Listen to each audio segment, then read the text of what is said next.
Hey everyone, thank you for tuning in to another episode of Let's Talk Plants. And today's episode is actually the last episode in the Let's Talk Dirt series.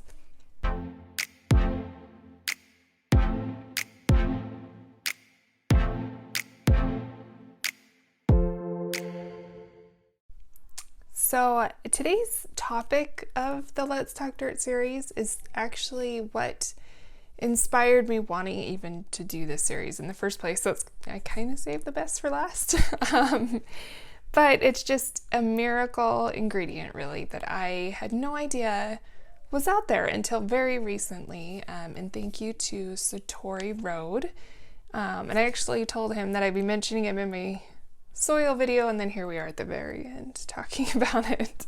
But I didn't forget. No, I was really grateful because he had a soil video and he mentioned that ingredient, and I kind of was like, what the heck is that? And I looked it up and freaked out because I have been obsessed with what this is for years. And what I'm going to talk about today is mycelium, actually.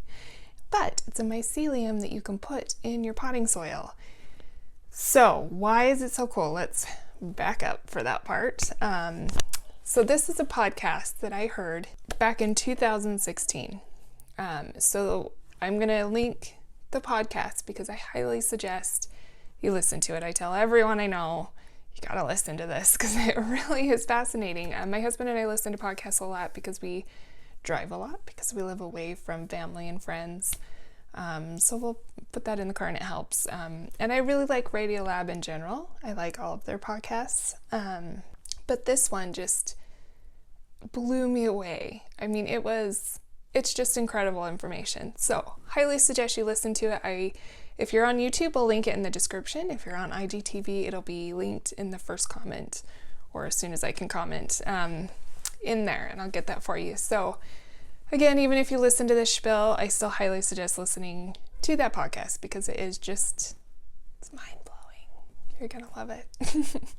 So it's about mycelium. That's no secret, but the podcast explains this more in depth, but I am going to explain it as good as I can. So I always assumed, trees, we know they collect CO2 from the air, photosynthesize, they keep the carbon, they expel the oxygen, and then that carbon is essentially turned into a sugar that they utilize for food. So I knew this. What I didn't know is that I assumed they used their root system to gather nutrients and minerals from the soil, right? Wrong.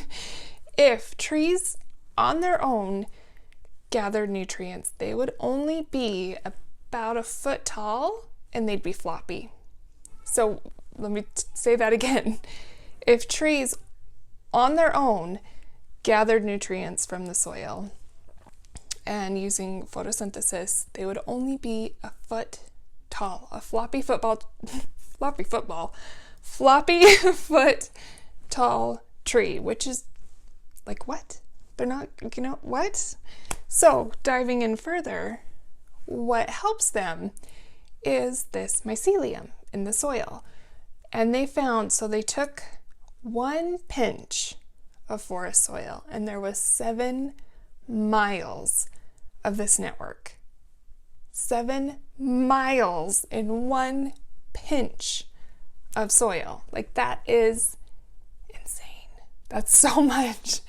And this mycelium connects the whole forest floor. And not just species, like same species of trees, it connects all the trees. All the different species. They're all connected through this network. They're kind of like little tubes that connect out and reach out, and it's a perfect symbiotic relationship because trees photosynthesize, right? And like I said, they get the carbon, which turns into a sugar, but the mycelium are not capable of doing that. They can't photosynthesize because they're under the ground, right? So they need carbon to build their bodies, but they can't get it. So what they do is they mine in the forest floor and they literally mine through rocks and everything and gather all of these minerals, and they trade the minerals with the trees for the sugar or the carbon so that they can have it. So it's this exchange network so that they both get the food that they need and otherwise couldn't get without each other. And that is incredible. You guys, nature is just, it's amazing, really. And I know I seem super excited about this, but it's because I really am. I think this is just fascinating, like so crazy fascinating to me. And you know, so this network, right, is out there, and that's how trees get the nutrients they need, but it also is a communication network. So through this, like if a species comes in and is killing the trees, they can send a warning signal through it out to the rest of the trees and say, hey, these guys are coming in, you need to shift your chemistry this way so that they don't like you or you taste bad or whatever. Like, and if a tree is dying, it can send all of its stored nutrients and stuff down into the network and send it out to other trees that like it, and not just the same trees. Like I said, not just like an elm to an elm. It's like elm to birch to, I mean, they're all connected, and that is crazy and amazing. So you can see that I'm pretty intense about this topic and why I've been so excited to share about it, because I've been obsessed with this and like fascinated with this, and I listen to this podcast, you know, repeatedly because I feel like I get new little tidbits here and there, and I have everyone I know listen to it because I'm just fascinated. And then I saw Satori's video and Googled it and found out that I can put forms of that mycelium into my pots, in my plants, and I got really excited. So you see my like crazy person coming out right now, but really it's just, I was super excited, and because that's a component that we kind of miss, because you're taking sterilized ingredients, and that's why I kind of like I said, I like pumice more than perlite because it's not sterile. So I'm hoping, you know, it has some of that natural benefit that's out there. But I found out I can add this into my plants, which is amazing. This is amazing, guys. So there's a few forms that you can buy this in. This is the one that I have, and I have this linked in my Amazon shop list, which I do appreciate anyone who shops through there. It does give me a very, very, very small percentage. It doesn't cost you any more though, but in full transparency, I do get a little bit of benefit from it. And I do just appreciate any support through there. No pressure to buy through there though, but this is, however, linked on that list. That glire's making that kind of hard to see. There are a few different types that you can get. One is like a powder form that you can mix into the soil. This one suggests that you put it directly, just sprinkle it on the roots and get like a better contact instead of mixing it in. I guess it just kind of makes it easier that it's right there by the roots instead of having to grow in and find them. So yeah, mycorrhizae, I'm not sure exactly how to say it, but it's mycelium, fungi, all those fun things. And this, like I said, it's just a powder form, or not a powder form, sorry, a granular form. So I just take that and sprinkle it on my roots when I'm repotting. You could also like poke holes down in and kind of sprinkle it in to introduce it into pots that are already potted. So for the last part of this video, I realize I've already been rambling very energetically about this mycelium for like 10 minutes. So I'll go through this part quickly, but a lot of you said you wanted me to talk more about my soil mixtures. So I'm not sure exactly what to expand on. So if I haven't said or explained something that you wanted me to explain, let me know in the comments and I will fix that for you and talk about it. So what I do, I've uploaded my pictures, right? So I'm going to talk about the tropicals and aroid one right now.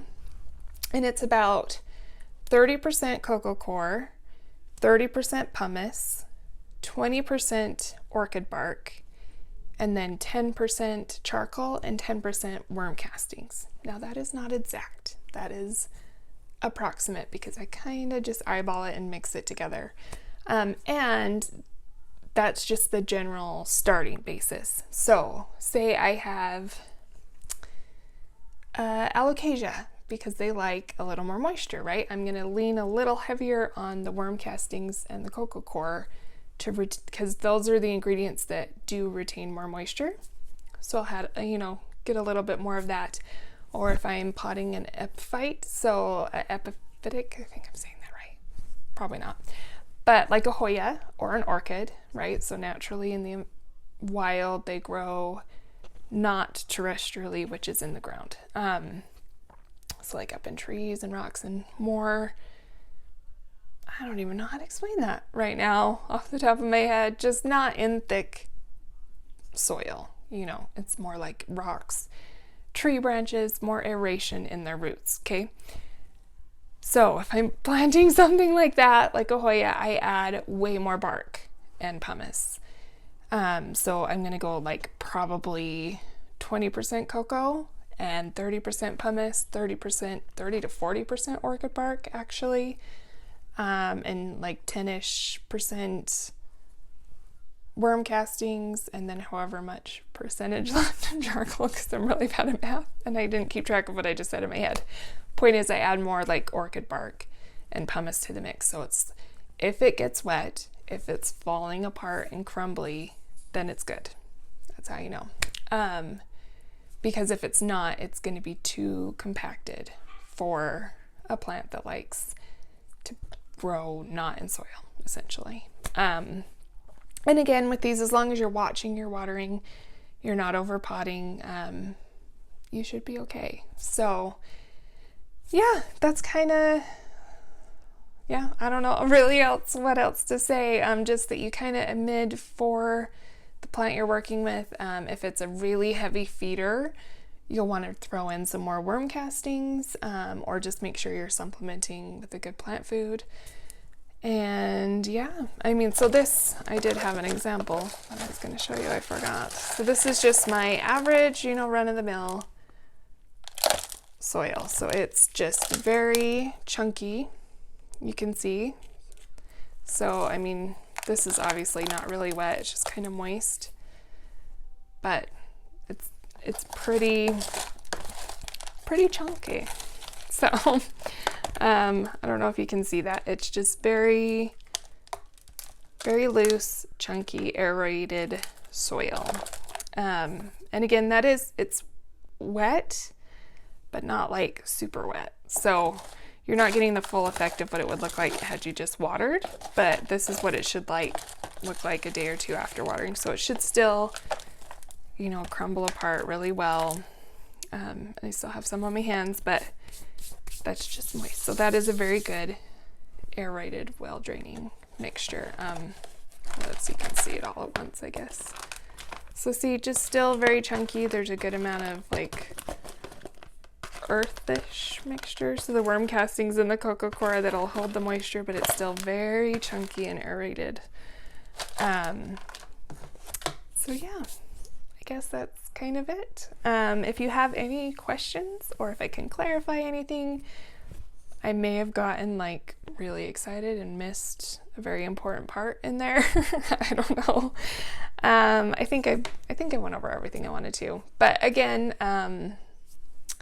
thank you all for watching these videos and for being interested in all this stuff with me and coming along with me while I crazy rant about my super excitedness with mycelium. I think I posted that my husband got me the Kingdom of Fungi book, which is fascinating.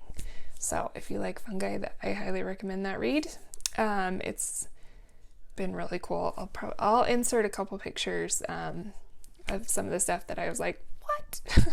Craziness. So again, you guys are awesome. Thank you for watching me and being interested in all of this, and we'll see you guys next time. Bye.